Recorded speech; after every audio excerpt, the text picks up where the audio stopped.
Unfortunately, we have no need for someone with a disability like you. Try to do your best to live. What is this? On the table, there was a letter addressed to me, and that's what it said. I was born with disabilities in both legs. Compared to my sister who has no disabilities, I must have been seen as a hassle. Then, a call came through on my smartphone from my father. Hello. Odessa, did you read that letter? I tried to read it, but that's what it means. Goodbye. Wait a minute. Is there something else? Is there something else? What does this letter mean? It means exactly as it is written. We are tired of supporting a daughter like you. Don't worry about us. With that, the call abruptly ended. I pondered how to respond, and then I contacted my mother. Hello, Mom. From your reaction, I guess you've read the letter. So, someone with a disability like me is a nuisance. It's as if I'm some kind of monster. Yes, but you don't have to worry about anything. Because you are. 8 years have passed since those shocking words. And then, my father appeared in the high-rise apartment where I live. How can someone with a disability like you live in a place like this? Well, I can tell you, I suppose. When I revealed that secret to my father, he became distraught and struggled to cope. My name is Odessa. I will be 26 years old this year. Currently, I live on the 55th floor of a high-rise apartment and enjoy a comfortable life. However, achieving this lifestyle was accompanied by many difficulties. One reason is that I have a congenital disease that weakens my muscles. I still remember my father's unforgettable words. I think it was when I was in kindergarten. Why did someone with disabilities like you have to be born? It's your fault, isn't it? Amy is healthy and doesn't have any disabilities. Amy is my sister, 2 years older than me. At that time, I was listening to my parents' conversation in the living room. My room was next to the living room, prepared for emergencies. Even as a young child, I could sense the dissatisfaction directed towards me. There's no need to say such things. Then, from now on, you take care of Odessa. What are you saying? Do you even have any awareness of being a father? Please, I'm leaving the rest to you. I quietly covered myself with the futon. From that day onwards, their attitude towards me became noticeably colder and harsher. Even when I spoke to them, I did not receive appropriate responses. Indeed, my congenital physical disabilities might be the cause. Afterward, my mother has always been considerate to ensure I do not worry. Despite such circumstances, I actively do what I can on my own, and I do not feel pessimistic about being born with this condition. I particularly feel the strong influence of my sister in how I perceive things. I overslept a bit. I was up late last night. Sorry about that. No problem. I managed to get dressed on my own for the most part. I'll help you. Thanks. But first you need to get ready, sis. Since elementary school, my sister Amy had been helping me with my morning preparations. However, my father didn't approve of this, often complaining. How long do you intend to keep doing this? It'll be over soon. Odessa should be able to do it herself. Come here, you can do it, right? Yes. While changing, Amy came to help me without our father noticing. Sorry about earlier. Don't worry about it. I can't always rely on you. During this, Amy gently hugged me. What's wrong, all of a sudden? It's okay, Odessa, I'll protect you. Then, I'll do my best to protect you too, sis. From such exchanges, I felt that our bond as sisters deepened even more. We made a point not to talk much in front of our father. We thought he might say something if he saw us being close. Then, I'm off. Okay, take care. Father would sometimes give up his days off and go to work several times a month. Those days felt like a relief for me. Usually when I was playing games, I would often be scolded harshly. Today, since Dad isn't here, let's play games to our heart's content. Okay. Yes, but let's not overdo it. Don't worry. After that, my sister and I enjoyed playing video games in the living room. About 2 hours must have passed. At that time, our mother had gone shopping. I heard the front door open and thought that Mom had returned. But, what are you doing? When I turned around, it was my father's voice. Dad, why are you here? What happened to work? I came back because I forgot something. Where's Mom? She went shopping. So, what are you two doing? Tell me. Confronted with my father's gaze, I froze in fear. My body felt as if it had turned to stone. Sensing this, my sister tried to protect me. We were just playing a game. But I was the one who suggested it. Odessa hasn't done anything wrong. Is that true? It's true. With that, my father forcefully pulled my sister's arm. Seeing this, I worried that he might harm her in some way. At that moment, I felt a responsibility to protect my sister. I wanted to do it, and I asked Amy to join me. So, please don't hurt her. I see, so you instigated this after all. Go back to your room. Understood. As instructed, I returned to my room. A small consolation was that our house was built with wheelchair accessibility in mind. I could hear my father yelling from afar. I deeply regretted my own powerlessness. At that moment, the door to my room opened. I tensed up, thinking it was my father, but it was actually my mother. Is everything okay? I'm fine. But how is Sis? Yes, she's all right too. Something felt off about my mother's response, and I tried to head to the living room.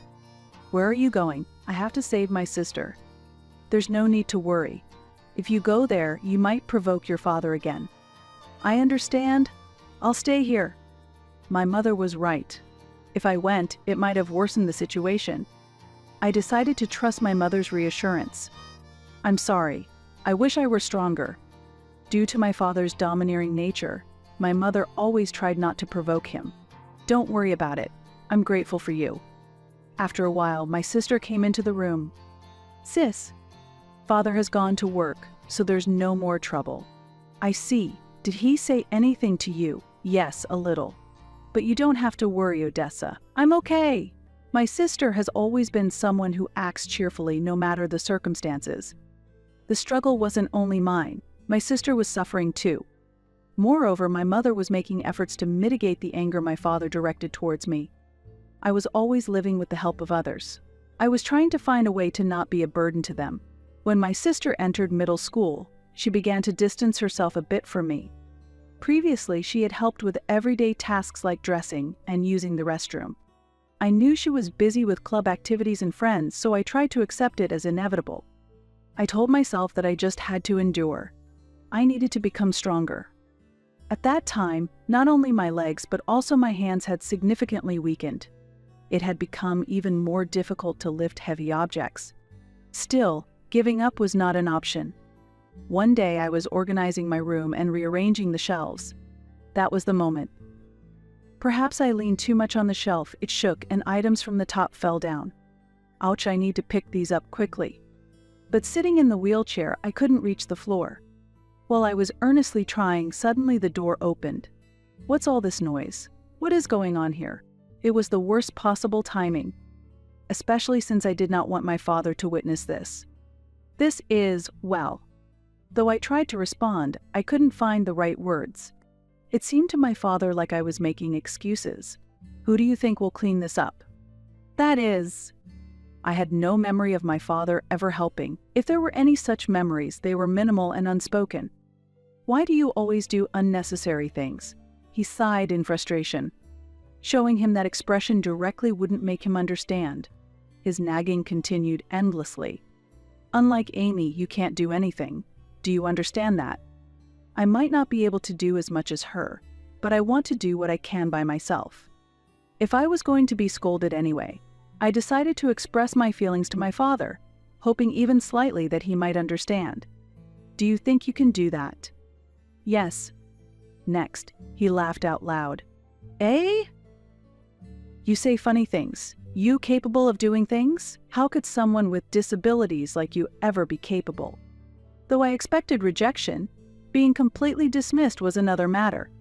His laughter continued. It was not an appropriate response to his daughter. From that moment, I shut down my thoughts. I was just waiting for time to pass. Hey, are you listening? I didn't respond at all. What's the matter with you? You really are strange. After saying that, my father left the room. Alone in the room, my tears spilled over. From that day, even as a child, I decided not to cry anymore. Afterward, my mother mostly took care of me. My father did not help at all. It seemed as if he had no interest. "Hey, do you have a fever?" "Really? I don't know. You should rest today." "No, I'm fine. I can go to school." I was desperate to convince my mother, but she, worried something might happen to me, decided that I should stay home that day. The main reason I wanted to go to school was because my father happened to have taken the day off. Honestly, I wanted to avoid spending time alone with him. But something unexpected happened. "Are you okay?" When my father entered the room and spoke to me, I pretended to be asleep to avoid interacting. However, he did not leave the room right away. I covered myself with a blanket and watched apprehensively. "I'll leave this here for you." Eventually, I sat up. On the table, there were sports drinks and jelly prepared. I felt a surprising joy. It was an experience I had never had before. My thoughts were in turmoil. What was his intention in doing this? That day, my father visited my room several times. Every time I pretended to be asleep. Feeling better, my mother asked when she returned from work. "Yeah, I don't think I have a fever." "Did something happen?" "Kind of. Dad seemed kind today." "That's good then." "Good? What do you mean?" "Well, I actually asked your father to take care of you today." "Really? It seems okay so far." "It's more like I'm just surprised because we haven't really talked. I haven't processed it yet." I was strict with him. I told him he needs to be kinder to you, Odessa. My emotions were mixed. Despite trying not to get affected in any way, I was confused about what I should feel or do. Then, as my mother said, my father's attentiveness increased. He began to take care of me more actively, and gradually we even started having conversations. "It seems like your relationship with Dad is getting better. Do you think so?" "I'd be happy if you two could get along, but I still think about the past." "That's true. It's not easy to forget everything. Actually, I also want to spend time playing with you, Odessa." "That's no problem, sis." Instinctively, I showed a smile to my sister. During that period, I hoped for an improvement in my relationship with my father. As I entered middle school, my father's attitude became even stricter. I understood the background my sister was in her exam period. I tried to accept this, but I realized there were other reasons too. "I need to use the bathroom," I told my father. I could manage on my own, but I deliberately sought his help. "I can't help you right now." "Hey! You're a middle schooler now. You should be able to go to the bathroom by yourself, right?" I felt this was his true nature. The kind days from before felt like a dream. Furthermore, there was another change. My mother became as cold as my father. "Mom, could you help me with something?" "I'm busy right now. Maybe later." I couldn't even rely on my sister. Just like that, their consideration for me gradually faded. Whatever I asked for was often overlooked. Even as a middle school student, the feeling of being alienated by my family was painful. "Odessa, you will eat your meals in your room from now on." Why? Just because. Neither my mother nor my sister said anything. Gradually, I found myself eating alone in my room more often. One reason for the change was the results of a medical diagnosis I received at the hospital. My health was not promising, and my illness was progressing. This was a decision made by my father after learning the truth. Doubts deepened about whether I truly belonged in this family. Why is it only Odessa? Such questions reached my ears while I was studying. Hurry up and get ready. If Odessa is staying home, then I'll stay home too. Are you sure that's okay? Amy, you wanted to go to a private school, right? Yes, that's true. Are you going to defy me? If you want to stay, stay, but give up on going to the private school. I was shocked to hear such unbelievable statements. Finally, the true situation became clear. My father was using the exams as a threat to manipulate my mother and sister. I had never harbored hatred towards my father before, but this was clearly over the line. However, with my limited mobility, I wondered how I should handle this. From that day on, I couldn't stop thinking about this issue. I'm going out for a bit. I'm sorry, Odessa. I'm fine, don't worry. In the distance, I could hear my father calling. It seemed he was urgently summoning me. Come on, hurry up. Every time I showed a sad expression, I worried that they might overexert themselves because of me, so I decided to act strong. They often left me behind when they went out. If this happens every time, I will gradually become accustomed to the situation. Previously, my father often went out to avoid me, but at some point he began to act without hesitation. "Let's go out to eat today. Let's go." I think this sudden plan is a bit much. Well, maybe. I decided this. Hurry up. Of course, Odessa will be waiting at home. Amy, who was listening next to me, tried to say something, but I grabbed her arm to stop her. "It's okay. Go ahead." "You are so kind, Odessa." "Wait a minute. Do you know what they say about me at work? You probably don't." My father began to talk about how miserable he was. "Even at work, I suffer because I am a father with a daughter who has disabilities. Can you understand how frustrating that is?" There is no way I could understand that. Such complaints should not be directed at me. He is hardly fit to be a father. But what can I, a middle school student who needs a wheelchair for mobility and whose life greatly depends on support, do against him? "Don't worry, I'll manage on my own. It's okay." My mother and Amy looked at me worriedly. "If I go along, I'll just be in the way, and you shouldn't have to worry about how others look at you." Amy was not fully convinced, but she still went out with our parents. I could not predict what would happen if I defied my father. It felt like the wise choice. Even after advancing to high school, my father's attitude did not change, but an incident occurred that made the past seem insignificant. After seeing off my family, I returned to my room. I felt lost, wondering when I would be freed from this life. It's the summer vacation of my 3rd year in middle school. I hate to ask, but could you take care of Odessa for 3 days? "Isn't she coming with you?" "Odessa says she wants to concentrate on her studies as she is a student preparing for exams." "Is that okay?" "Yes?" "Then, leave her to me." That's how I ended up being left at my grandparents' house. Lying had become the norm. It seemed that my father felt no guilt lying even towards his own parents. Watching him wave goodbye with a smile, I felt an indescribable sense of dread. Once he was out of sight, my grandmother asked me, "It's just us here. You don't have to hold back." "Hey, are you really okay with not going with everyone else? Being with me? Mom and Amy can't fully enjoy themselves? I want to avoid that at all costs." I replied emphatically, "Odessa, you really have a big heart." "Not really. But here, you don't have to worry about what others think and can relax as you please." "Yes, thank you." Perhaps my grandmother sensed what was in my heart, but she did not probe any deeper. I truly felt comfortable here. As a middle school student, I didn't have the power or wisdom to change the situation. Being scrutinized by others was unpleasant.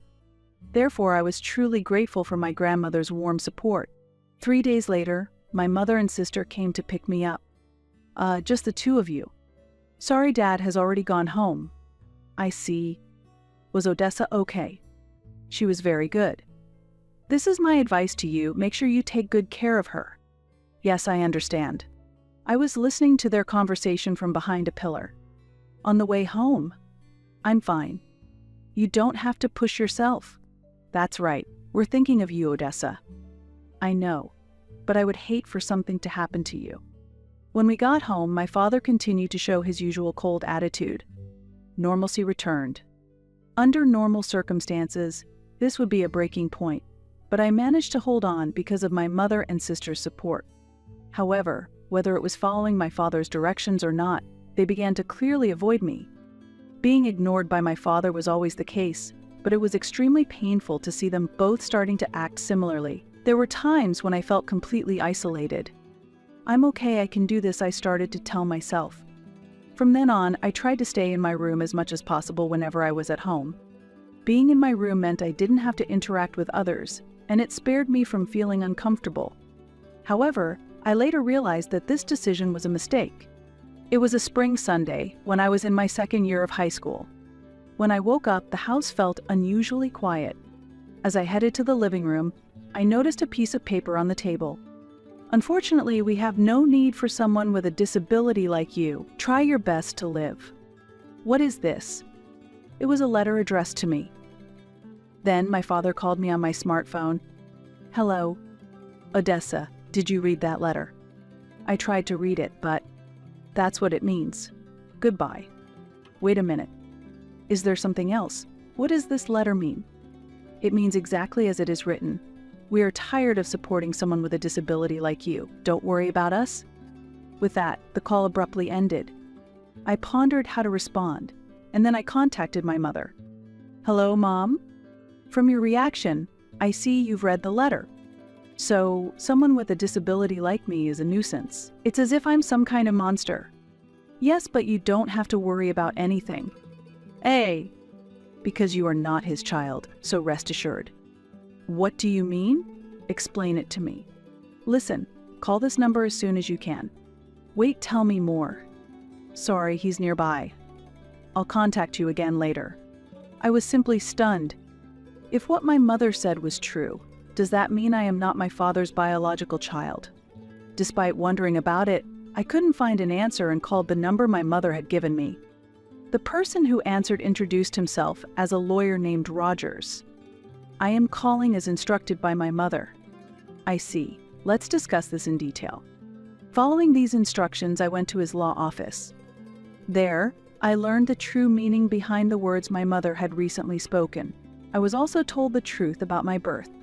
Initially, the shock was unbelievable, but it seemed that my mother and sister had kept it a secret out of concern for me. Afterward, I started living on my own.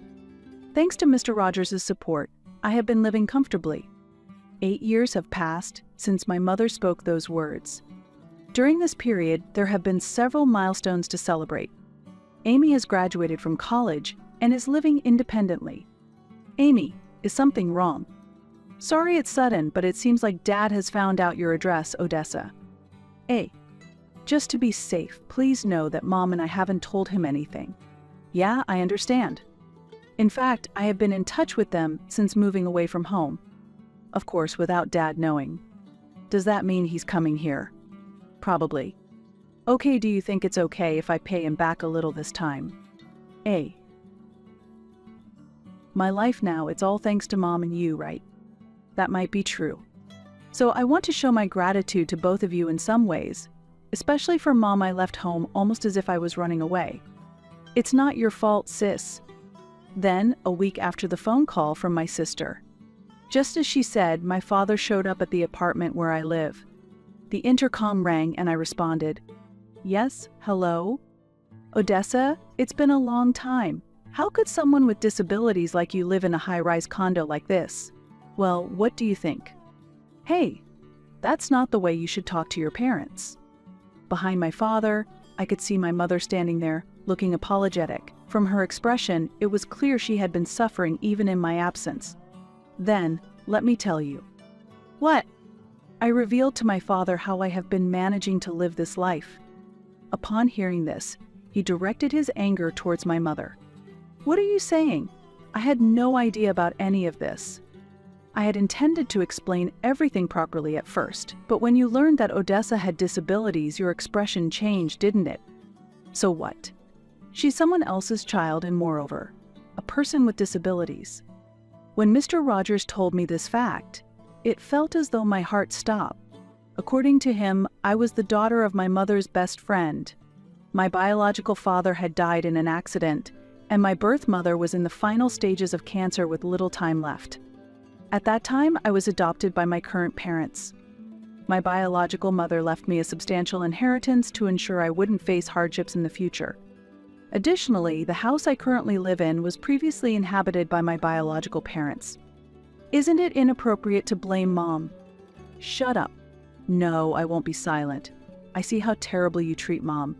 Even after I became independent, my father's violent behavior did not subside. I had been his target before, but now the target was my mother. Don't you think so, Mom? I sought agreement from my mother, and she nodded quietly. What are you talking about without any proof? What if there is proof? I took out my smartphone and played a recording. The recording captured my father hurling abuse at my mother and eventually escalating to physical violence. How about that? Do you understand now? When was this? Even though I've been living away, We've kept in constant contact. You didn't notice, did you? Well, of course you wouldn't have. You bastard. No matter how much you shout, it's futile. Since there's this much evidence, you understand what will happen next, right? What do you mean? I looked at my mother and signaled with my eyes. I'm separating from you? What? Of course. Don't worry, Mom will live here with me. There's no way I'll let you do that. Your opinion doesn't matter anymore. He might not have realized this had been planned. What can someone with disabilities like you do? He seemed very agitated and was about to become violent. That's when it happened. Stop it. What are you doing? A shout came from the back of the house. Who are you? This person is my spouse. Spouse. Nice to meet you. I'm Edward. My father lowered his hand in surprise. You knew about this too? My mother nodded. Of course. Amy knows about it too. Without my consent as her father, just like that. I'm already an adult, so there shouldn't be a problem. Now, can you please leave? Just when I thought he would leave, it seemed he had not given up yet. Wait a minute. You must have inherited other properties besides this house, right? So what? As a parent, I should have the right to receive part of that inheritance. On what basis do you say that? There is no such right. Seeing my father's desperate demeanor, I couldn't help but burst into laughter. Why are you laughing so much?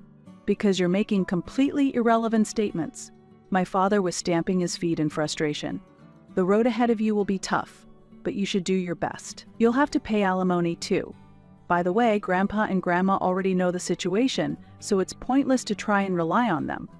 You really planned it all out to this extent. His demeanor changed completely, and he became quite quiet. He was probably reflecting. There's nothing more to talk about, so goodbye. Wait, listen to me. I really apologize. Father took a perfect pose of apology. What does it feel like to abandon all pride towards someone you've looked down upon? I pondered this. However, his apology did not change my heart. There's no point in doing this, so please leave quickly. Even after all this, you're still not going to forgive me and push me away. Yes, if you're not going to leave, I will call the police. I have all the evidence, and you might get arrested. He then hurried away with a frightened look. I took a deep breath, feeling relaxed. Well done. Thank you, it was very stressful. Are you okay with me, Odessa? About us living together here? Yes. It's okay. It's something we all decided together. Yes, this is a place where you can be free. I also spoke to my sister about this over the phone. That's great. See, there's no problem, right? Actually, I wanted to come with you. I understand how you feel. Please come visit next time. Yes, I will. In this way, my mother and I became free from my father's control. While we haven't reached a final resolution yet, we celebrated together that day. After that, we visited Mr. Rogers, the lawyer. With the evidence already gathered, the proceedings went smoothly. I'm grateful for everything. It's my duty, after all. Please take good care of the situation with my father. The police will handle any issues of violence, but leave the alimony to me. 2 weeks after the consultation, my parents' divorce was officially finalized. This ensured that my mother would no longer be abused by my father. I was truly relieved by this resolution. After the divorce, we moved all of my mother's belongings to our high-rise condo. You've helped me a lot, Odessa. I'm glad to do so, Mom. I will continue to express my gratitude in action. You don't have to do that. But I want to do this, so don't worry, I assured my mother cheerfully. With that determination, we decided to open a new chapter in our lives together. Whenever time allowed, my sister would visit us. I finally grasped true peace, I remarked with deep emotion. Thank you so much for your help all this time, Amy. I expressed my gratitude to her. That's natural. Blood-related or not, Odessa, you are my irreplaceable sister, she said with a gentle smile. Yes, I replied energetically, then noticed a slight cloud over my mother's expression. Is something wrong? I asked my mother. Yes, I just received a call from your father, she answered with a hint of confusion. A call. Can I see that for a moment? I said, taking the mobile phone from her and answering the call. I was wrong. Please, won't you come back? I heard my father's voice. Mom won't be returning, I firmly replied. Is that Odessa? My actions up to now have been wrong. Please give me another chance to make things right, my father pleaded. I'm sorry, that's simply not possible. If you understand, then please don't contact us ever again, I stated definitively. After ending the call, I immediately added the number to the blocked caller list and handed the phone back to my mother. Are you okay? My mother asked. Yes, there's nothing to worry about, I reassured her. My father had resigned from his job at the company he worked for, and his whereabouts were unknown since then. He might be living somewhere alone now. His location or activities no longer had any relevance to us. Meanwhile, our family continues to live happily and joyfully together. Experiencing such a sense of liberation was a first in my life. I look forward to spending many more happy days with my family.